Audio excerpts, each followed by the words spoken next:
स्वादिष्ट मेनूमध्ये तुमचं स्वागत आहे। आज आपण वर्षभर लोणचं टिकणारं ते बनवतोय। त्यासाठी मी तुम्हाला भरपूर टिप्स सांगणार आहे, तुम्ही पूर्ण व्हिडिओ बघा।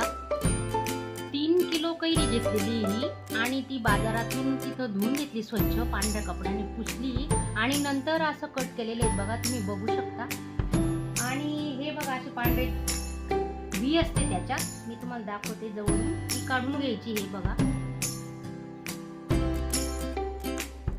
काय होतं, स्वच्छ केल्यानंतर आपलं लोणचं वर्षभर बुरशी लागत नाही। आणि त्याला हे असे हे बघा अशी पूर्ण कट करून घ्यायचं। हे पांढरं अशी बी वेगळी होते, हे पूर्ण बी काढून घ्यायची। तुम्ही बघू शकता हे बघा, अशी पिवळी जी असेल ना ही कैरी, ही गोड लागते, तर ही लोणच्यामध्ये टाकू नका। बुरशी लागण्याचं कारण हेही असू शकतं, त्यासाठी याची तुम्ही भाजी करायची किंवा दूध टाकून असं खाऊ शकता, चटणी बनवून। हे बघा अशी पिवळी पडलेली जी असेल ती पूर्ण निवडून घ्या आणि ती साईडला काढा। लोणचं कसं टिकवायचं त्यासाठी मी तुम्हाला दुसरी टिप सांगते। हे बघा स्वच्छ पुसा, हा जो ओलसरपणा असतो ना कैरीला, हा बिलकुल ठेवू नका तुम्ही, अशी पुसून साईडला ठेवा।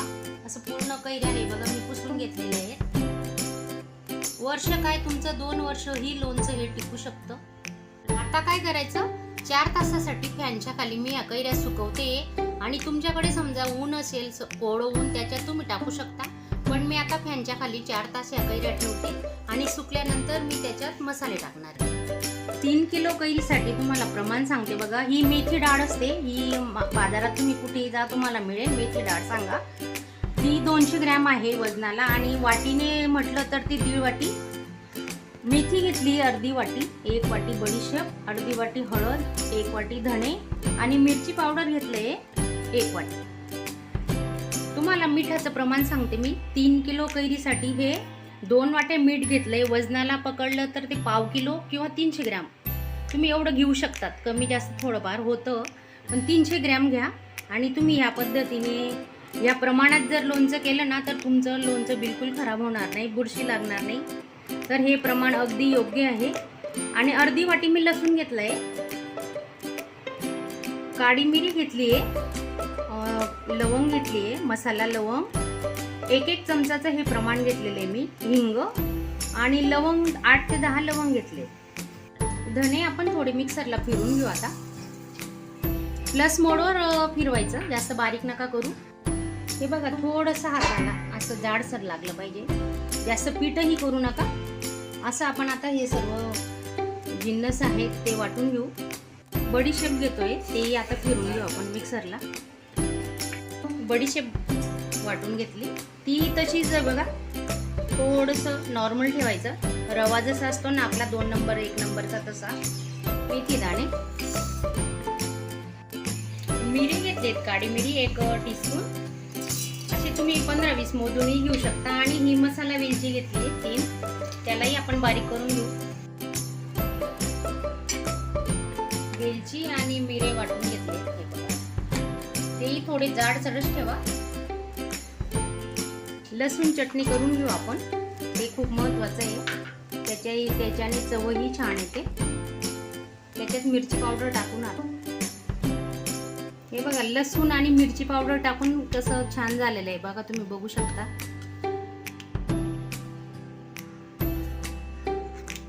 कैरी आपली आता चांगली सुकून झालेली आहे, 1 दिवसभर पूर्ण बाहेर ठेवलं, वातावरणामुळे काय झालं ती लवकर सुकली नाही, म्हणून थोडा वेळ लागला। आता आपण मसाले बघू, आधी मीठ टाकून घेऊ, मिठाचा पूर्ण एक थर करून घ्यायचा आधी।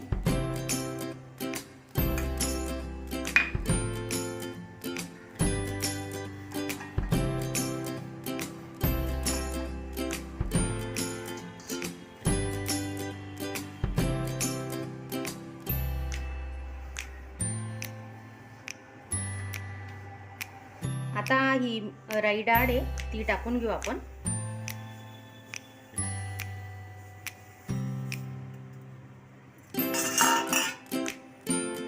आणि असं व्यवस्थित पसरून घ्यायचं।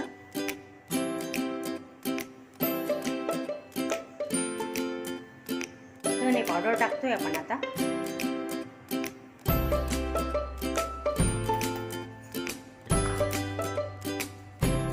बडीशेपचं पावडर केलेलं आहे ते टाकतोय आता.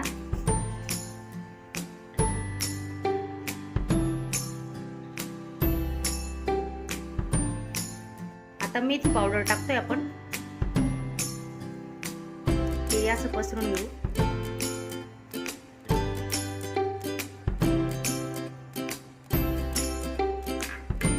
आता ते मसाला वेलची आणि मिरे पावडर केले ते टाकून घेतोय.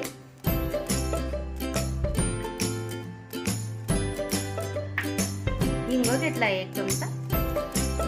आपण नाश्ता करतो तेवढा चमचा हिंग घ्यायचा. हिंग टाकतोय आता.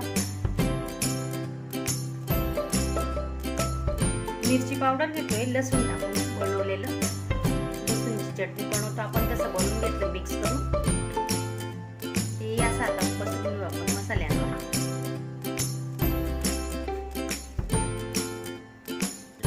मसाल्याचं 1 पाऊच घेतलेलं आहे.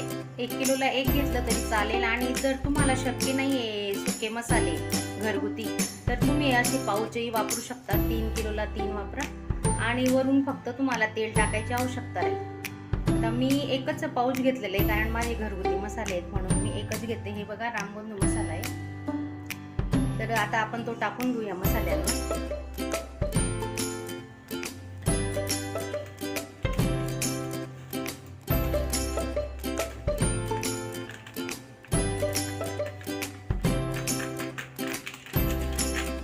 आपले हे मसाले पूर्ण टाकून झालेत आता. आणि तुम्ही व्हिडिओ बघत असणार नवीन असणार तर चॅनलला सबस्क्राईब करा आणि चॅनलच्या बाजूला बेल आयकॉन आहे त्याच्यावरही क्लिक करा म्हणजे मी नवीन व्हिडिओ अपलोड करेल आधी तो तुम्हाला दिसेल. हे बघा शेंगदाण्याचं तेल घेतलंय मी गिनीचं. 1 किलो तेल. 3 किलो कैरीसाठी 1 किलो तेल आपण यूज करतोय. तेल आपण आता चांगलं कडकडीत गरम करून घेऊ. आणि गरम झाल्यानंतर त्याला थोडं थंड होऊ द्यायचं. नंतरच मसाल्यांमध्ये टाकायचं. नाही तर मग काय होतं आपले मसाले जळू शकतात. ह्या ज्या महत्त्वाच्या टिप्स आहेत ना हे तुम्ही लक्षात ठेवा. तुमचंही लोणचं असंच होणार. हे बघा आपलं तेल ना खूप कडकडीत गरम झालंय आणि त्याच्यात आपण 1 लसूणची पाकळी टाकून बघू. हे बघा कशी तडतडते. आता आपलं तेल परफेक्ट गरम झालेलं आहे. आता त्याला आपण 1 तास थंड होऊ देऊन मग मसाल्यामध्ये टाकू.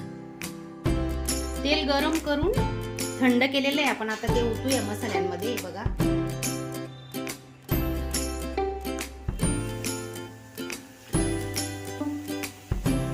थोडं 1 वाटी तेल आपण काढून ठेवणार आहेत नंतर टाकू.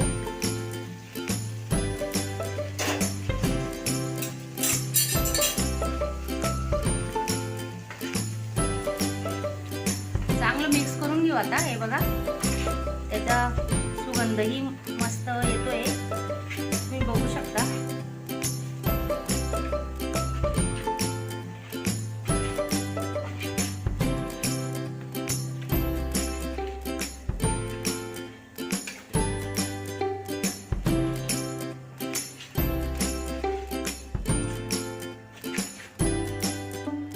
हे बघा लवंग टाकतोय आपण लास्टला. तेल आहे ना त्याच्यात आपण लवंग टाकली आहे. ते टाकतोय बघा. पूर्ण 1 पाऊच तेल टाकलेलं आहे. थोडं थंड झाल्यानंतर आपण हळद टाकतोय आता. हळद चांगली मिक्स करून घेऊ.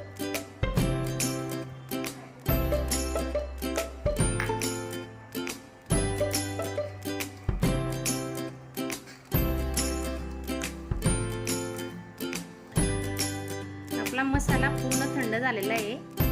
आता आपण ही कैरी मिक्स करून घेऊ.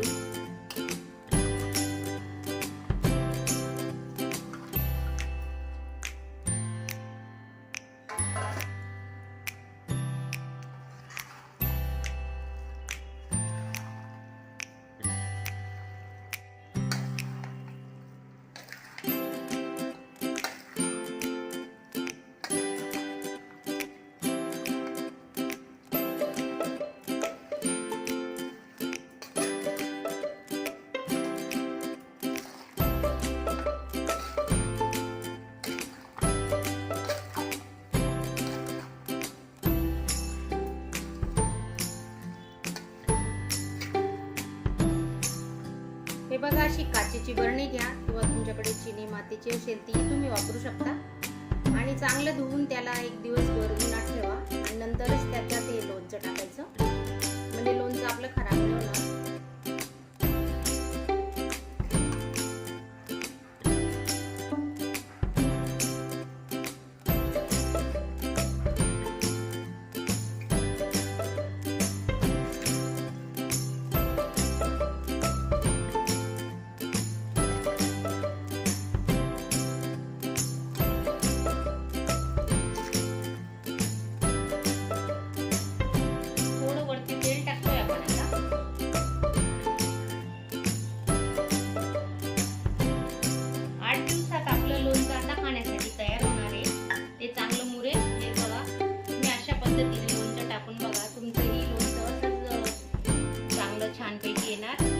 आणि वर्षभर त्याला बुरशी लागणार नाही. बघू शकता तुम्ही. आणि स्वादिष्ट मेनू चॅनलला तुम्ही अजून सबस्क्राईब केलं नसेल तर सबस्क्राईब करा आणि बाजूला बेल आयकॉन आहे त्याच्यावरही क्लिक करा. अशा चमचमीत झणझणीत रेसिपी पाहण्यासाठी स्वादिष्ट मेनू चॅनलला सबस्क्राईब करा आणि बेल आयकॉनवर क्लिक करा.